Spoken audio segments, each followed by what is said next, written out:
Time to delve into that AIM inspiration. Now, we do know that it's just a few days to go before Valentine's Day, and many of you might still be trying to figure out what gift to give to your loved ones or special ideas to try out.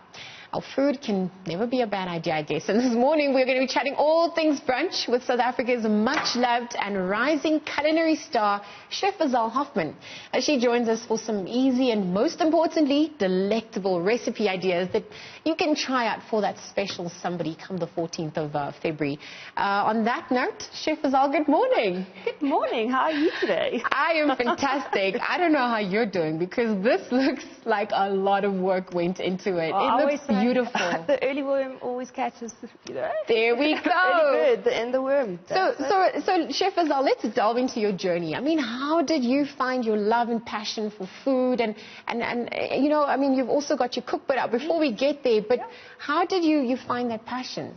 I was actually born with congenital hip dysplasia. I've had 14 hip operations to date. And, for me, it's always about, you need to start with self-love, because as soon as you can love yourself, that can overflow to others. And that's really where the whole food journey started for me. I started becoming more cautious to what I put in my own body and how that affects me, and also how that affects your mood towards other people.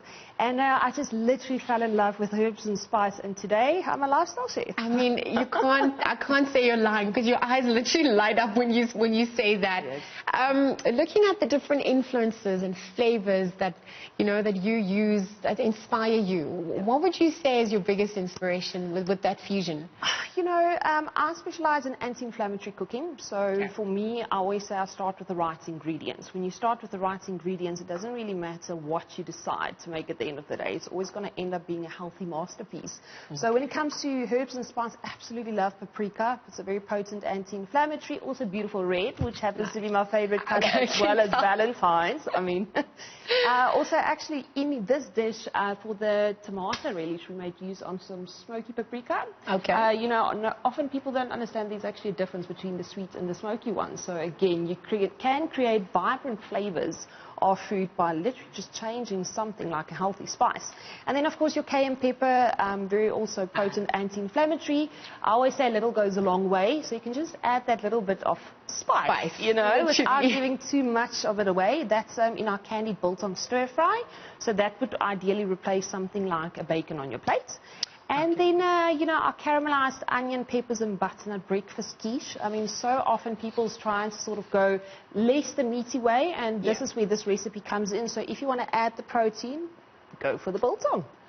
I'm looking at this dish, and I'm wondering how long it took you to prepare. I mean, this looks like a lot of effort, Izelle, and I know that's what you stand for as well. But just walk us through, how easy is this to actually put together? So I find myself as a lifestyle chef. I'm not a qualified chef, so whatever I can make, you can make as well. All my recipes are very user-friendly, step-by-step. I always say a pinch of love here, add a teaspoon over there. So you can't really flop any of these recipes, to be very honest with you. If you know how to chop an onion, you see that I can't help you, unfortunately. But I always say to people, try and go for the red one, the purpley one in color. It's by nature a lot sweeter. So again, by becoming more picky with your ingredients, your food can look so much better at the end of the day, because remember, you eat with your eye. Yeah. And I mean, you're also feeding your soul when you're eating food. Well, that's what I'd like to believe. Yes. I'm looking at the affordability, though, of this. So it's one thing to have all the ingredients or have these dishes that you want to make, but how cost effective is it?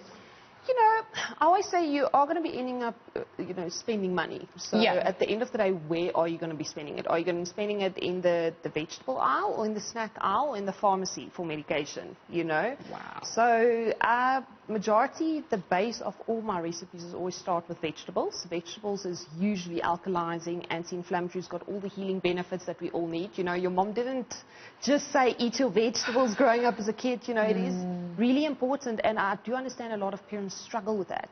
So my inspiration came from, how can I make vegetables a lot more tastier, where even children, would like to eat that.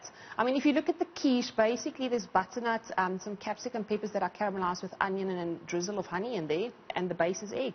So per quiche, you're looking at about 1.5 to 2 eggs, and I mean, this is quite a large portion. So it is quite effective. It's cost effective as well, and Yeah, it's just about putting in a little bit of effort, not just for your loved ones, but also for yourself. For yourself, absolutely. So looking at Valentine's Day, I mean, everyone has different taste buds and preferences. So what are some do's and don'ts for Valentine's Day cooking? I mean, there's some things where chocolate, people need to stop with the chocolate. I see you've actually got chocolate mousse. Exactly. Yes, and if I had to tell you the base of that chocolate mousse is actually chickpeas and raw cacao, you would not believe me. It is one of the most creamiest, tastiest chocolate mousses, and I'm going to take you up on that afterwards. I'm ready. I'm ready for breakfast. Yeah. Breakfast of champions, I always say. Wow. Okay. So in terms of the do's and don'ts, I mean, we've seen the corny Valentine's Day messages that have been overdone. So if you're going to put this as part of your Valentine's setting, what would you recommend for those watching today? I always say to people, for me, anything you can just buy off the shelf and put a card to, that's not something that impresses me. You can do the simplest act, or that act of kindness, and just put a little bit of effort in, and it does not have to cost an arm and a leg. At the end of the day, I always say to people, I cook with love.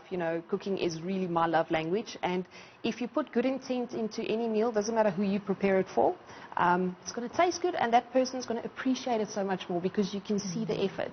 Yeah, no, I agree, absolutely. That makes two of us. It really goes a long way. I'm looking at your book. It says 78 recipes. That's a lot of recipes. So in terms of compiling this book, I mean, how easy or how efficient? How do you know what to leave out and what to leave in? Where did these come from? We had to cut down some recipes. I literally walk into a grocery store and it's like the ingredients just start talking to me. Like, I always see it as a game, I walk into, any grocery store and say, what am I making today? Because ideally, think about it. That's what your consumers are asking. You spend a long day at work, you're running or rushing home, and you still need to think, oh my word, what am I making for dinner? Or what do I need to make for breakfast tomorrow? Or I have a busy day, but I need to take lunch to work. Yeah. So I always try and put myself in that person's shoes, and then that's just where the inspiration comes from. Sure, and then your upcoming exhibition on the back of that, I mean, what can we expect from you? So there's a lot of things in the pipeline for this year. Very excited. Also, I do believe this is the first book of a lot. Trying to, put a whole series together because, again, what's going to work for you is not necessarily going to work for me. Or I might have focused on my dessert side a lot on chocolates and, the crumpets and things like that. But maybe you're more a banana kind of person or a fruity kind of person. So at the end of the day, I do want any and everyone to be able to pick up a book and say, this is for me. How, in terms of contacting you and just following your journey, how do we go about it? So on Instagram, I'm Izelle Hoffman, Facebook, Izelle Hoffman Lifestyle Chef. And if you actually look at this spread, you can also go and follow a page called The Link. It's recently like a concept that we started with Ganica Organic Farm, where if you feel like, you move to Joburg, you might not know what to do for Valentine's Day or any other occasion, go give them a follow as well, because it gives you the opportunity to just get to know new people. I actually like that idea. I'm looking at it, and you mentioned actually quite a pertinent point, because people don't really have time, especially professionals who, have families or not, but looking after themselves. How long do you think something like this would actually take? So if you have for instance, I got home with a packet of butternuts. I popped that into the microwave. It was anything between 8 to 10 minutes. So while that is steaming, you can start preparing the egg, the caramelized onion and stuff like that. So obviously, I can't compare my time of preparing to what you would take. So I would say ideally you can whip this up in 30 minutes. You comfortably. Yeah. 100%. For Valentine's Day. For Valentine's Day. I think you've made the meal. There you go. And the best part is all of this you can actually make the night before, because I did make this last night and it still looks fantastic. And you look like this not sleeping. Izelle, thank you for joining us. Thank you for sharing your story, and all the best for the year 2020. It sounds like it's going to be amazing. I absolutely love that. Chef Izelle Hoffman, again, thank you to her for joining us this morning, just giving us some ideas to try it for this Valentine's Day, and even beyond, I guess, as we go into 2020 and maintain a healthier lifestyle.